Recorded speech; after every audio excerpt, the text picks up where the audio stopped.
Friends, welcome to my channel. आज हम जानेंगे विजयदशमी का सही नाम। हाँ जी, आपने सही सुना। विजयदशमी का असली नाम क्या है और विजयदशमी क्यों मनाते हैं? विजयदशमी का सही नाम अशोक विजयदशमी है। सम्राट अशोक के कली युग में विजयी होने के 10वें दिन तक मनाए जाने के कारण इसे अशोक विजयदशमी कहते हैं। इसी दिन सम्राट अशोक ने बौद्ध धर्म की दीक्षा ली थी। विजयदशमी बौद्धों का पवित्र त्यौहार है। ऐतिहासिक सत्यता है कि महाराजा अशोक ने कलिंग युद्ध के बाद हिंसा का मार्ग त्याग कर बौद्ध धर्म अपनाने की घोषणा कर दी थी। बौद्ध बन जाने पर वह बौद्ध स्थलों की यात्राओं पर गए। तथागत गौतम बुद्ध के जीवन को चरितार्थ करने तथा अपने जीवन को कृतार्थ करने के निमित्त हजारों स्तूपों, शिलालेखों व धम्म स्तंभों का निर्माण कराया।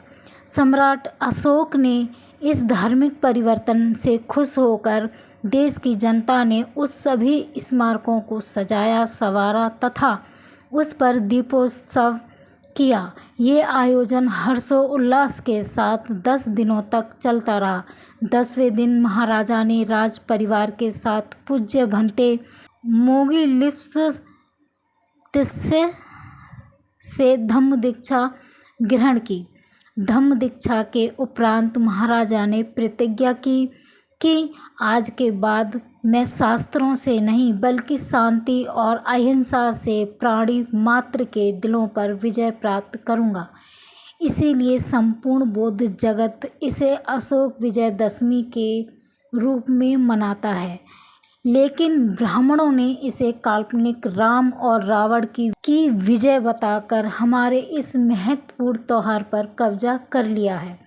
जहाँ तक दशहरे की बात है तो इससे जुड़ा तथ्य ये है कि चंद्रगुप्त मौर्य से लेकर मौर्य साम्राज्य के अंतिम शासक बृहद्रथ मौर्य तक कुछ 10 सम्राट हुए। अंतिम सम्राट बृहद्रथ मौर्य की उनके सेनापति पुष्यमित्र शुंग ने हत्या कर दी और शुंग वंश की स्थापना की।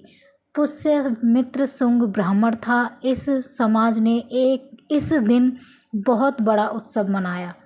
उस साल ये अशोक विजयदशमी का ही दिन था। उन्होंने अशोक शब्द को हटा दिया और जश्न मनाया। इस जश्न में मौर्य वंश के 10 सम्राटों के अलग अलग पुतले न बनाकर एक ही पुतला बनाया और उसके 10 सर बना दिए और उसका दहन किया। 2500 साल के सम्राट अशोक के विरासत से जुड़ते हुए 14 अक्टूबर 1956 को अशोक विजयदशमी के दिन ही बाबा साहेब डॉक्टर अंबेडकर ने बौद्ध धर्म की दीक्षा ली थी।